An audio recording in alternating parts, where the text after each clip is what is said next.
Most of you know me as CityGal Melanie. I'm an international journalist and author. My subject today is Deirdre Capone. She is the great niece of Al Capone. She wrote the book Al Capone, the untold story from inside of his family. As we know, as we have learned, we can't always trust our media and newspapers, but we can trust those that have actually lived the story themselves.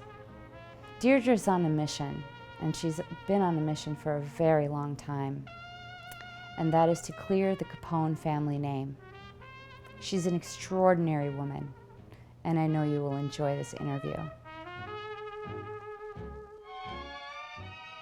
When I was born, Al Capone had just gotten out of Alcatraz, and he should have never been at Alcatraz.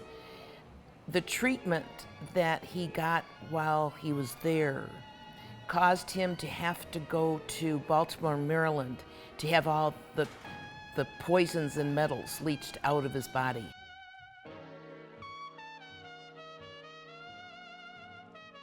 They wanted him dead. They wanted him, to not have a memory left. I mean, if you read Alice in Wonderland, you know about the Mad Hatter. And the Mad Hatter sewed headdresses for the royalty. And in order to have his thread go through this heavy material, he would dip the thread in mercury so it slipped through. Well, it would prick his fingers and the mercury would get into his blood and he'd be stark raving mad. So that's what they wanted. They wanted him to not be able to come back to Chicago and start up his outfit again. They had to send him to Baltimore, Maryland.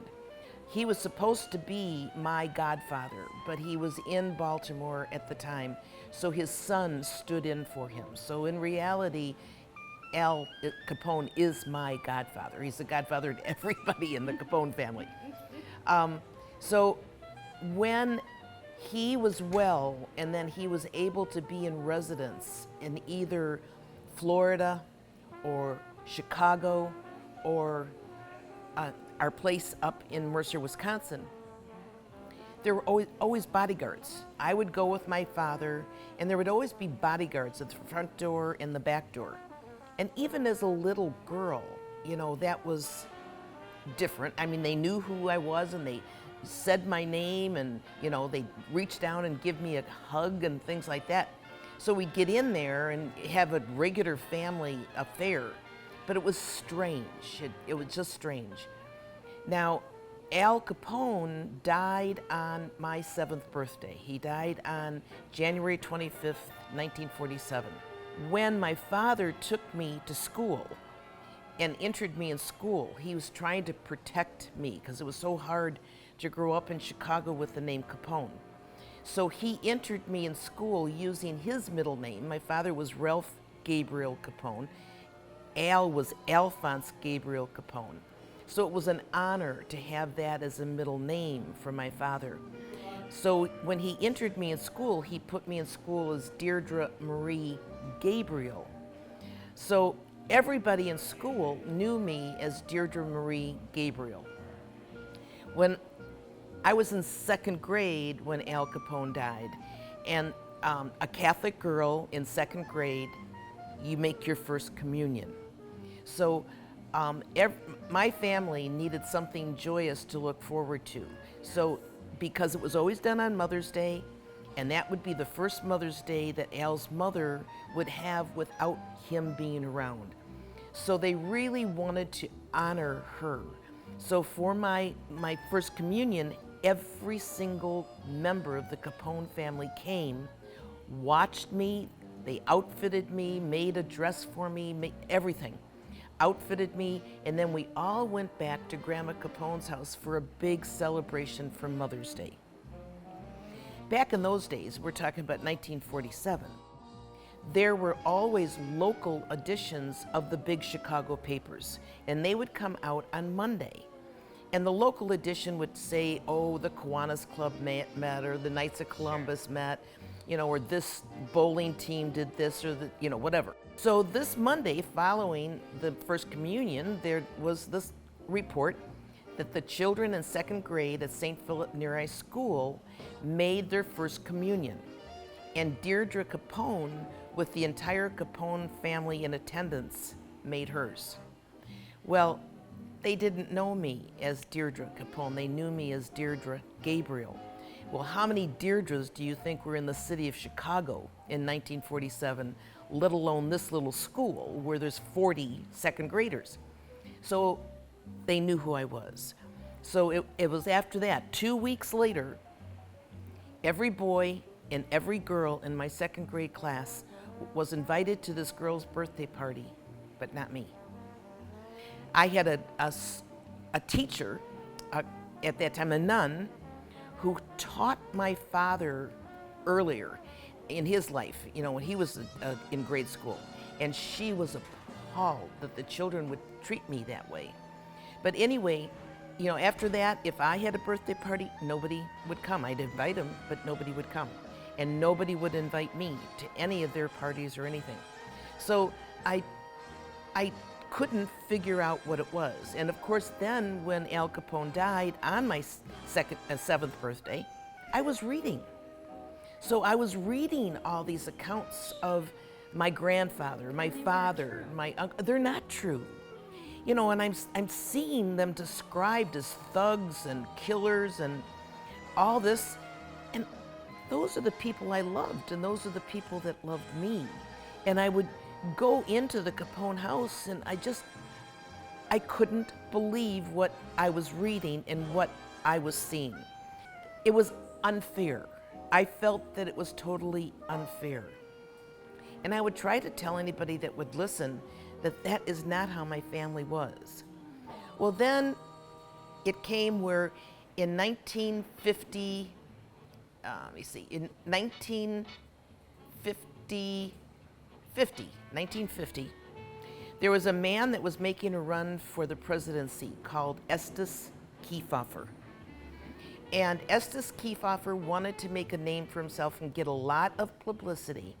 So he opened a Senate investigation into racketeering. The first person they called to the witness stand was my grandfather. Now that was in 1950 when people just got their first televisions. And they purposely did these investigations at night over the dinner hour. So everybody was watching my grandfather testify while they were eating their TV dinners. You know, that's when TV dinners came out. My father couldn't take it.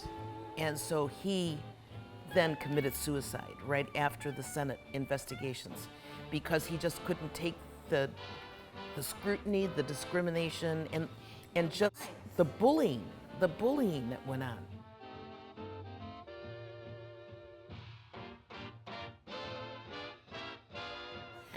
Well, Al Capone was the fourth child of my grandmother Teresa and my grandfather Gabriel.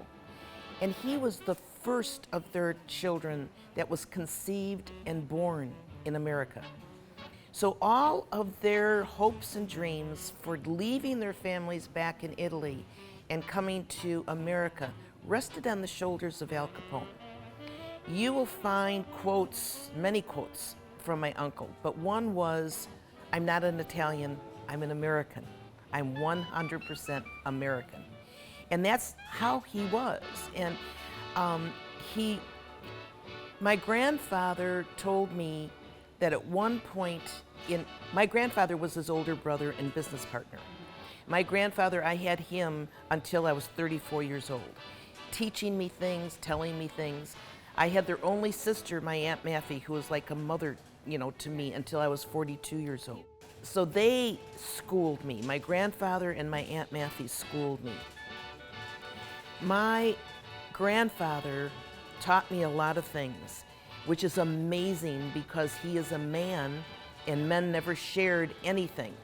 My grandfather sat down and he talked to me. It was after my dad died. Men of that era practiced something called omerta. They knew nothing. Don't talk to nobody. You saw nothing, you know nothing. Also, men of that era never shared any of their business with women. never.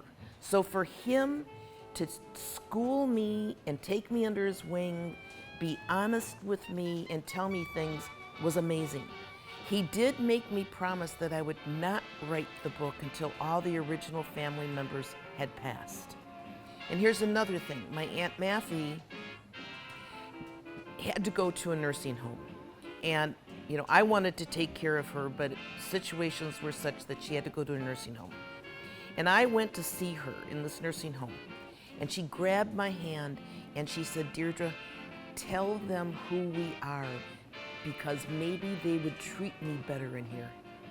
But I've got this burden, I've got this role that I have to play for my Capone family, and every day I get a little older, and every year I'm a little older, and I'm a cancer survivor, so I don't know how long the good Lord is going to let me stay in this time and place. So I'm very feverish. I have to fly from, the Florida to California. I have to take a train, a trolley, and then go to the pier. I get on the ferry boat, and then I climb that hill, which is like climbing 15, stories high, to get to the cell block. And I sit in that cell block from about, 10 o'clock till 7 at night, come back down, get on the ferry boat, get on the trolley, go home, get up, again at 3 o'clock in the morning, and do that same thing for 5 days. So I have been doing things like that. I have been interviewed, I've done book signings, but I did all of that, and I will continue to do everything that I need to do to get the truth out there. What the public knows or thinks they know about Al Capone is a media, it's a montage. I was raised by the Capones with the saying all the time, your word is your bond and family is everything. And I'm still that way. You can poll my children and my grandchildren, they have never heard me tell a lie. Okay, I don't lie.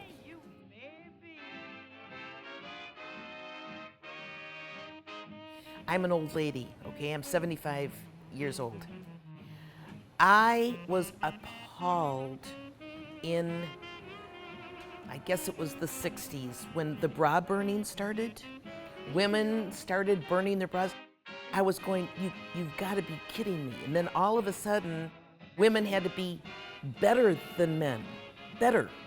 We're not men.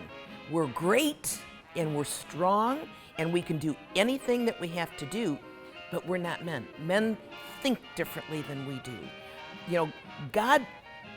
Farmers put 2 oxen on a plow.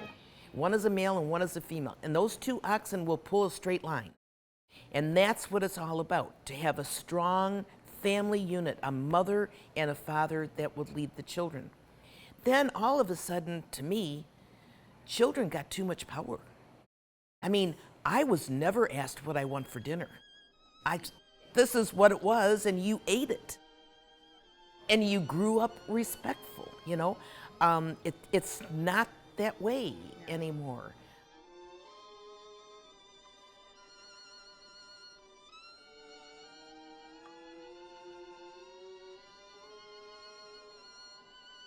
Well, let me tell you about an incident that happened to me, and it's a real incident.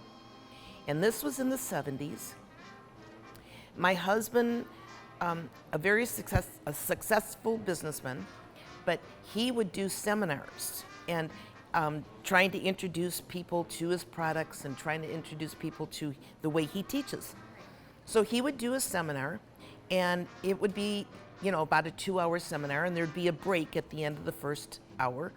And I was always there helping him pass out things and serving coffee or whatever.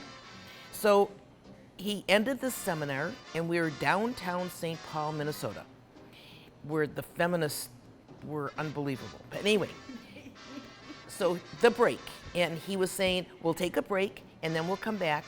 And my wife, Deirdre, is in the back of the room, so if you have any questions, you can go and ask my wife.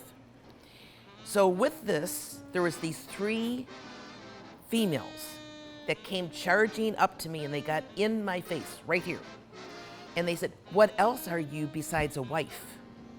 And I just looked at them and I said, "A mother."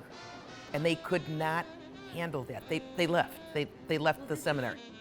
So I saw these kinds of things, firsthand. And, I knew, my husband and I said, the destruction of the family is the destruction of this country, of this world.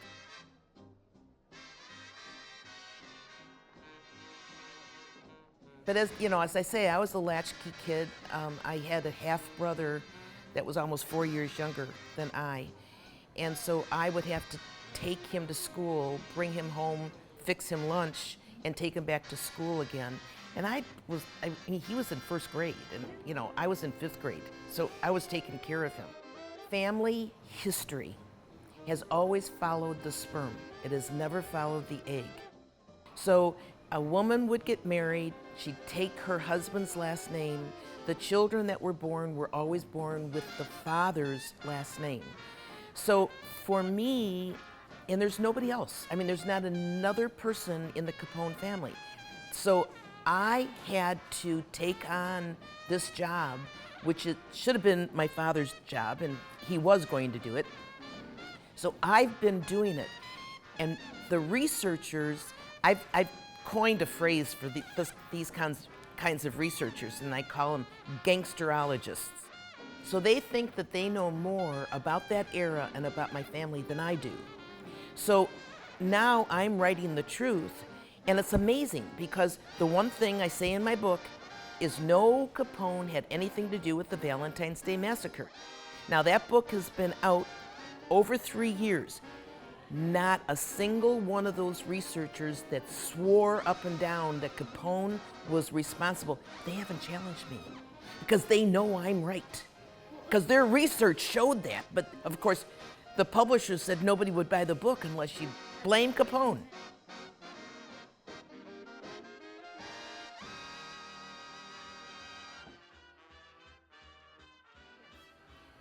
Since I came out with the book, and I've been very public, and you can find me on social media all over the place.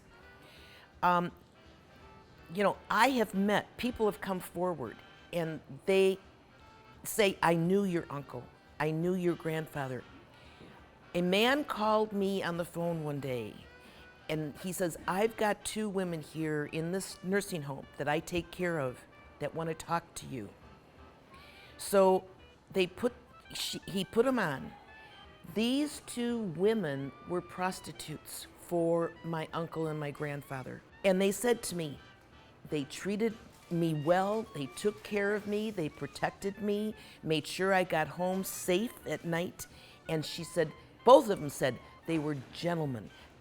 The very first thing they said to me when they got on the phone is they said, "Deirdre, I want you to know that I waited on Al and your grandfather." So originally I thought they were waitresses. I had never heard that term before. I waited on them. Oh, okay.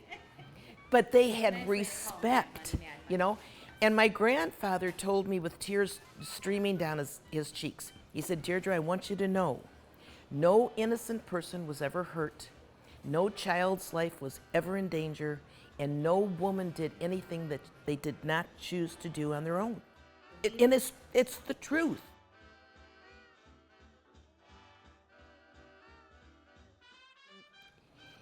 History is just wrought with, man persecuting man.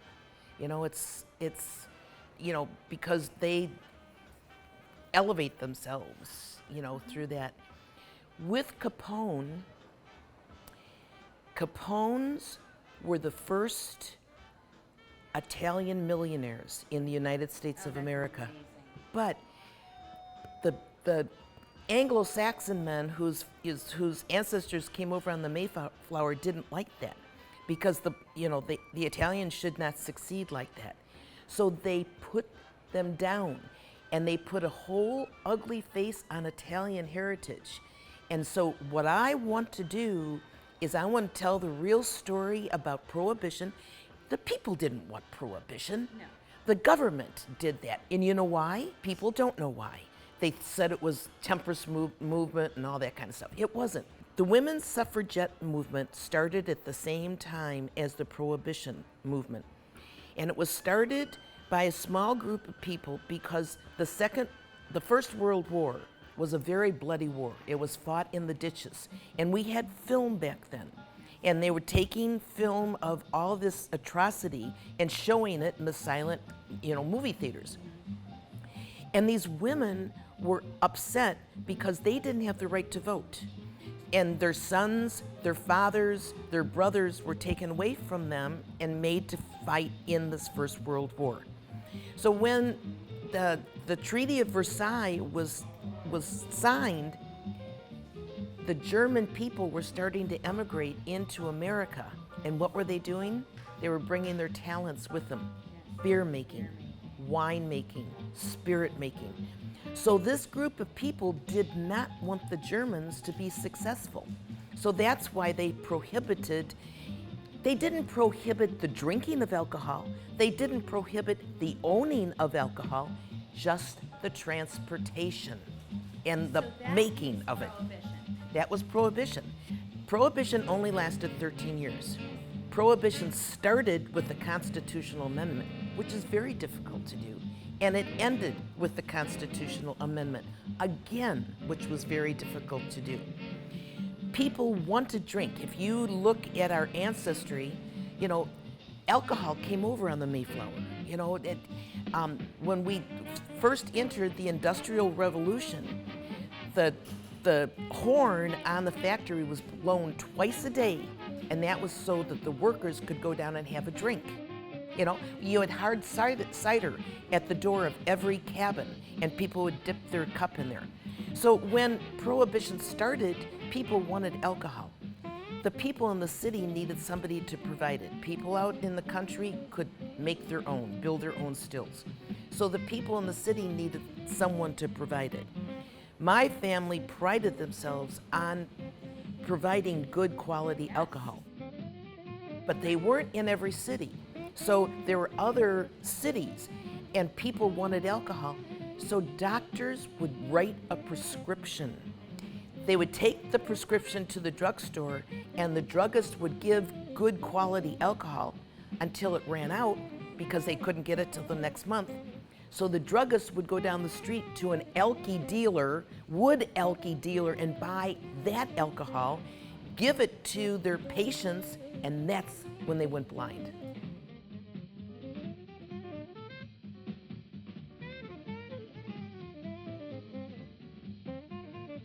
No, what you need, you've got to raise people to respect and love one another.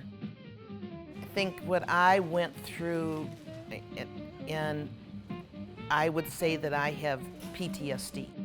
My husband can attest when I first was writing the book, tears would stream down my cheeks. When I first started to go out and talk, my chin would quiver and I couldn't talk. So I've done a lot of rehearsal, so I'm able to get through an interview like this, but that will never go away. There's no one else that can do this. But, for some of the kids that I went to school with that never had anything to do with me, they have gotten in touch with me now and apologized.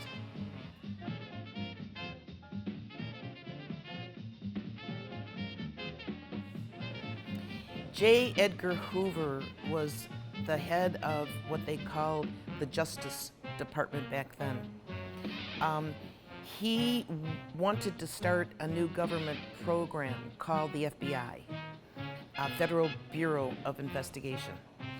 And he wanted to be the first head of the FBI. But the U.S. Congress was not in favor of him because he had never solved any crime. He had never done anything that would give him the commission to be the first head of the Federal Bureau of Investigation.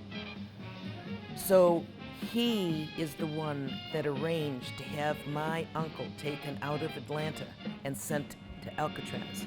People back then thought, oh, well, they had to have some information on Al Capone that, you know, sent him out there that they can't tell the public because it's so horrific.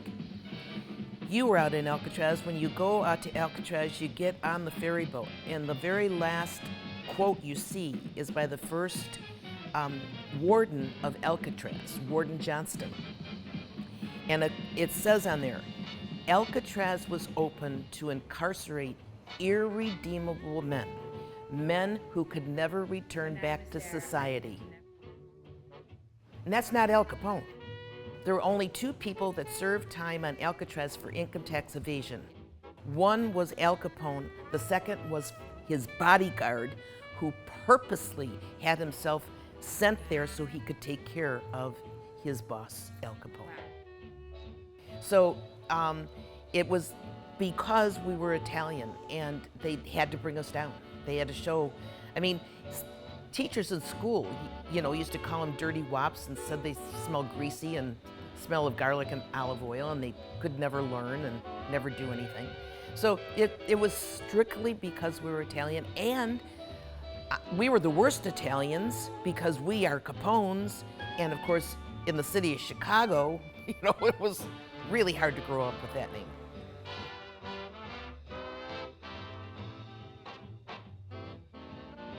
My father was the firstborn of the new generation, all right? So he was the first grandchild of Al's mom and dad. And of course he was a boy, and so all the hopes and dreams rested on his shoulders. My father was to play the role in the Capone family that John Fitzgerald Kennedy played in the Kennedy family. He was brilliant. He went through the best schools. He went to Notre Dame, he went to Loyola, and he passed the bar exam.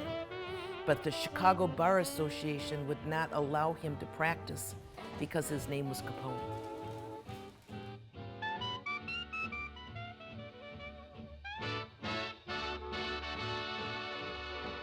Old Joe Kennedy was probably the biggest criminal in the world. But there was honor among thieves back then.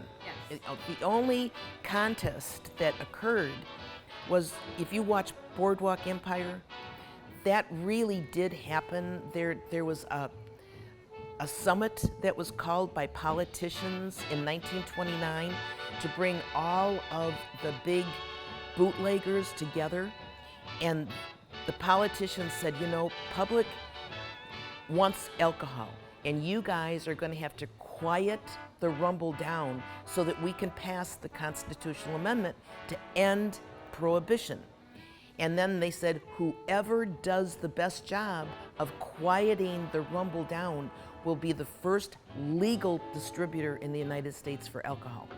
Well, there wasn't a person better than the outfit led by the Capone boys to do that. But on the way back to Chicago from New Jersey, my uncle's car broke down. And so he called another bootlegger friend and said, my car broke down, so I'm gonna have to take the train. Would you tell the boys to pick me up at the train? Well, this bootlegger was in the running for having the first legal distribution.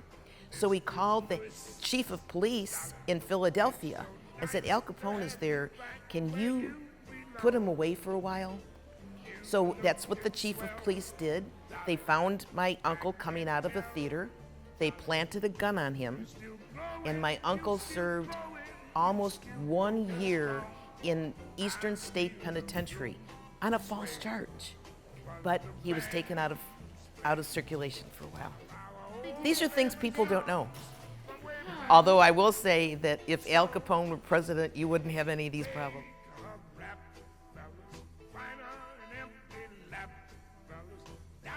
I've got brilliant screenplay writers. The screenplay is done. We are now talking to investors. We will start filming in March. The film will be out in the fall of 2016. I was warned by somebody in the industry that worked for Warner Brothers And he said, Deirdre, they'll buy that, and then they will do computer runs, and they will, with the computer run, the computers will tell them if they make Al Capone a transvestite, they will sell more seats. And so they'll do things like that. But you know, Al Capone is a world-known icon. People know him all over the world. And there has never been a movie about the man. What made him laugh? What made him cry? What was he afraid of? Yeah, how did he get to where he was? What got him there? You know, what was he like? I know that. I know. I can still hear his voice. I can still smell his skin. I can still feel his body and the smell of the cigar. I mean, for a long time, I was mad at God. I was very, very angry at God.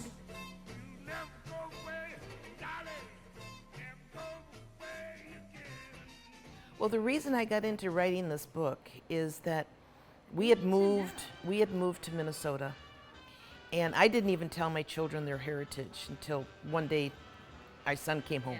But my two youngest boys had a chance to return back to their birth city. All my children were born in the city of Chicago. So they had a chance to return back to their birth city to get their undergraduate work at Northwestern University. And while they were at Northwestern, the movie The Untouchables came out. And that movie alone put a very ugly face on the whole Prohibition era. But, you know, all over Chicago, there were all these, you know, terrible, disparaging remarks about Capone and Ralph Capone and Al Capone. So my one son called me up and he said, Mom, you've got to tell him that we're a good family. So that's what got me, you know, on this to do it. And there's really nobody else that can do it.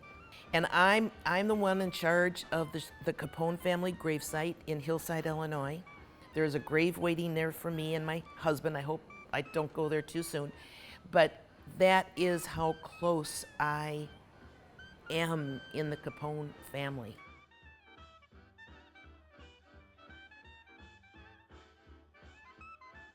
Well, there's a couple of things about Al Capone and the media that I think you would really like. One point, he looked at the media and said, you guys would blame me for the Chicago fire if you could get away with it, okay? And the second thing, I grew up with cowboy and Indian, you know, movies and, you know, gangster movies and, you know. How did you know the good guy in those movies? They wore a white hat. Every single one of those movies, they wore a white hat. Al Capone always wore a white hat. But he was trying to tell people, I'm really a good guy. You know, the more information that I get out there and the more truths that are out there, I think the tide will turn and then more people will be interested. I think nowadays people are seeking more of the truth. This is the book that I wrote, and it's called Uncle Al Capone, The Untold Story from Inside His Family. And it's all truths.